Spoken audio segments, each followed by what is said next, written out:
nom est Kosiwa Togolaise, je vis actuellement en Suisse. Je suis l'aînée d'une fratrie de 4. Je suis face à une situation qui me tracasse un peu et j'ai jusqu'à la fin de la semaine pour prendre une décision.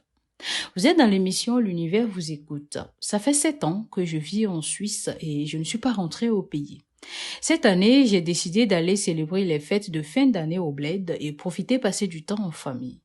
Il y a de cela quelques jours, j'ai croisé une dame dans la rue. Une dame que je ne connais ni d'Adam ni d'Ève. Une dame que j'ai jamais vue. Elle me dit qu'elle est prophétesse, qu'elle sait que j'ai des projets de rentrer dans mon pays d'origine, mais de ne pas le faire sinon je ne pourrai plus jamais revenir ici. Et il y a aussi un homme de Dieu à qui je confie parfois des prières qui m'a appelé depuis le pays très tôt ce matin pour me dire que le Seigneur lui a montré en songe que j'ai été empoisonnée, donc de me méfier de mon entourage.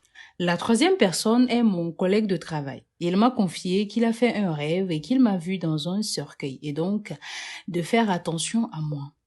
J'étais restée perplexe face à tout cela et donc j'ai décidé d'appeler ma mère et tout lui raconter.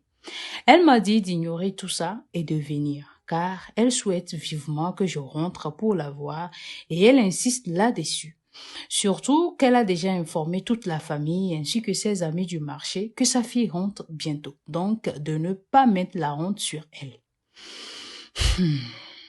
Apparemment, beaucoup de personnes m'attendent déjà. Et selon les dires de mes sœurs, ce serait un grand honneur pour elles dans le quartier que je sois là. J'ai pensé à tout ça et j'ai décidé de dire à ma mère que je ne pourrais plus rentrer. C'est là qu'elle m'a dit finalement que si je ne viens pas, de ne plus la considérer comme mère et que même si elle meurt, de ne pas venir à son enterrement. Chers Flourishing Lovers, franchement, j'ai bien envie de voir ma mère et mes sœurs ainsi que toute la famille. Mais d'un autre côté, j'ai vraiment peur pour ma vie et je ne sais vraiment pas quoi faire. Aidez-moi.